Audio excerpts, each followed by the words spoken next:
It's wrap-up season.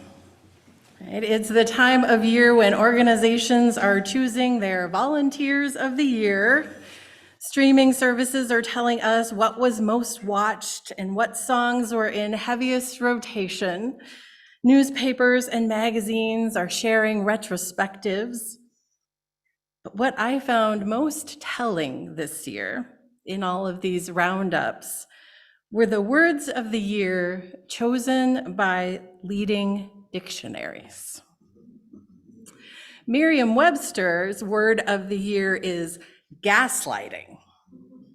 Psychological manipulation over time that causes the victim to question the validity of their own thoughts, perceptions, and reality, even their memories, which typically leads to confusion and loss of confidence or self-control. Word of the year. Not to be outdone, the Oxford Dictionary opened its choice up to the public this year, and the people chose goblin mode. Now, in case you're unfamiliar, to be in goblin mode or to go goblin mode is to be unapologetically self-indulgent, lazy and/or slovenly, typically in a way that rejects social norms or expectations. So you're in goblin mode when you spend the weekend on the couch without bathing, eating mindlessly, watching trash TV. So on the one hand, we have the willful, intentional invalidation of our lived experience. And on the other, a reactionary response to being asked over and over to do too much or to present ourselves in a narrowly defined, acceptable manner. The pulse of life is beating in each and every one of us, writes my colleague, Jennifer Johnston. Amidst the clamor of these times, let it heed its sure and steady rhythm. How? And to do that, we would need to stop and listen. And somehow it feels like we cannot stop because there is work to be done. There are gifts to buy and parties to plan. The end of semester deadlines are crashing down around us, and our bosses are encouraging us to finish the year strong. And oh no, when are we going to decorate? And the holiday cards are definitely going to be late again this year. And our fellow critters are listening to the pulse of life. They have migrated or hibernated, or at least have enjoyed their rich food and are now settling in for a slower paced winter. You cannot gaslight a squirrel. Nor do they push themselves to the point where not grooming is an option. They know that the days are getting shorter and colder, and consequently, they slow down their activities and cuddle up with their families and reserve their fury of activity for springtime. It seems that somehow modern American humans have forgotten that this is supposed to be a fallow time of year. We continue to strive, to grind, to work hard. And we've yoked this concept of our self-worth to the idea of our productivity, and uncoupling it seems unthinkable. We choose to let things go undone would be lazy. And what would people think? We live with a perpetual sense of urgency. Anything less is wasting time and offers the potential of missed opportunities. And yet, as Diane just read, the pulse of life calls us to nourish our bodies with good food and movement, to nourish our spirits with art and song, friendship and tenderness, and quiet. We know this is true. We, humanity, have been calling each other back into this natural rhythm throughout the ages by way of our spiritual traditions. All of our sources point to the need for rest and renewal. The religions of the East have meditative practices built in as essential. And all the Abrahamic faiths advocate for a Sabbath and regular prayer. The earth-centered traditions, both indigenous and neo-pagan, listen to the cycles of nature and call us to slow down and reflect during the short days and long nights. The humanists suggest that we be guided by reason and science. And well, the science is pretty clear. Too little rest and too much stress lead to a host of modern ailments for which we take medication so that we can keep up the pace. Our first source, the direct experience of transcendent mystery and wonder, affirmed in all cultures, which moves us to a renewal of the spirit and an openness to the forces which create and uphold life, can feel almost inaccessible in the hurried frenzy of our modern world. So let me then applaud you for being here this morning. Whether online or in person, you understand the value of time set apart from the hustle of daily life. Gathering for worship gives us the chance to experience not doing, not pushing, not striving, for just a little while.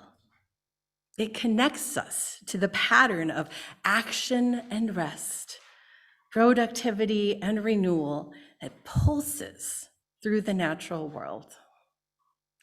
It follows then that finding this rhythm of renewal in our daily life, setting aside some time each day to restore our spirits, can sustain these gifts of worship throughout the week. When I began to practice yoga in college, my first teacher told me that I did not have to set goals or strive for perfection. I wasn't sure what she meant. I was there because I wanted to be able to contort my body in impressive ways and maybe even eventually do a handstand. And she said, as long as my practice was consistent and sincere, I would progress. My body would become stronger, more flexible, and better balanced. What I didn't realize when I started was that I was also training my mind in those same disciplines. Practice that was consistent and sincere would yield a type of success that was not tethered to any particular type of outcome or performance of a specific posture. Being consistent meant that I had to roll the mat out and do at least a few poses every day. Being sincere meant being entirely present, mindfully focused on what I was doing. And so, for a few minutes each morning, my mind and my body practice. And the gifts that I have received over those 30 years are nothing that I could have imagined. I found my body to be sacred space. I found increased focus throughout my day. I have learned to be open to unexpected results in encounters with others. I have learned just a little bit better to pay attention to the pulse of life as it tells me what I need to do and what I need to let go. Now, yoga may not be the right thing for you, but ask yourself, what activities renew your spirit? Perhaps practicing an instrument or singing, Maybe creating some form of art or doing a craft is more your style. And spending time in nature may feed you. And for some, traditional practices of daily prayer or meditation or ritual are exactly what is needed. Your restorative practice is just that. It's your practice. And as long as your practice is consistent and sincere, you will see progress. And science backs up religion on this. Regular restorative practice leads to lower rates of heart disease, reduces hypertension, lessens the effect of autoimmune disease, and improves mental health. Consistently taking the time to stop, to rest, to renew, allows you to turn off the autopilot. We become aware of how our minds and bodies are responding when we do things habitually, and we gain the energy and the focus that we need to make changes where necessary. And as social creatures, these transformations do not just benefit us. When we slow down enough to see what we need, we also gain a clearer vision of what is needed to nurture and sustain our relationships. We notice that look that passed quickly across our loved one's face, that look that says, what I just said caused harm. And we are given the opportunity through that observation to show them our love by saying, I'm sorry, and changing our behavior. We also begin to recognize what is most life-giving in our connections and build more of that into our lives. Increasing our self-awareness leads to deepening of our relationships and the strengthening of our communities. It lures us toward the skills that we need to live into the potential of our covenants. And there's always an and. When we find stillness, occasionally we find that there were less than wonderful feelings hiding underneath all of that busyness.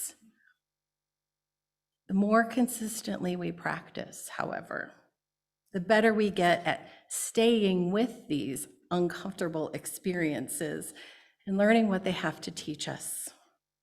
We increase our tolerance for discomfort as we embrace the change. We become more aware of our societal conditioning, the ways in which each of us may have internalized misogyny and homophobia and white supremacy and classist elitism.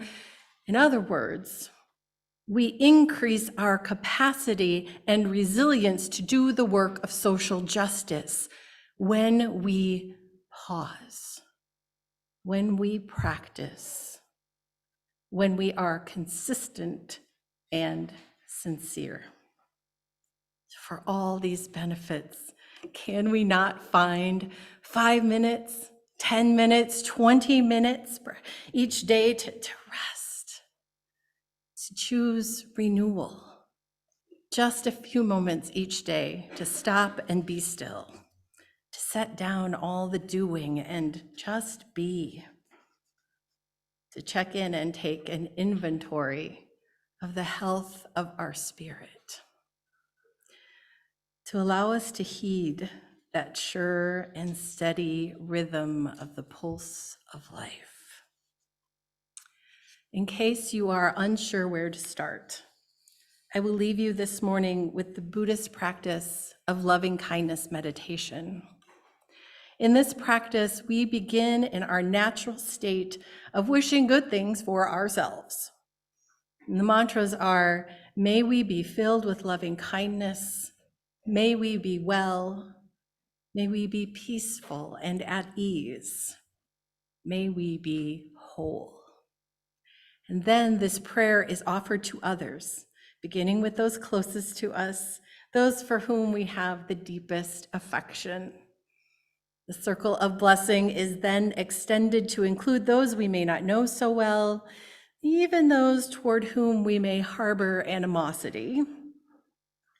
And we continue to extend our desire for good things, for the community, for the nation, for the world, till the entire universe is engulfed in peace and wholeness. Let us practice together now. I invite you to relax, quiet your mind, find a comfortable posture, and if it feels safe to do so, close your eyes. Allow your shoulders to fall away from your ears. Release any held tension in your body. Listen to the mantras and allow these blessings to fill your heart and flow out through you to each other and the world. By way of closing, I want to offer these words from the Reverend Bill Hamilton Hallway. If I were to wish you peace, it would not be for long. It would be peace to rest, to reflect, to make ready for the coming day, that the full force of your creativity and love might be released and shared. I do wish you peace. Blessed be, and amen.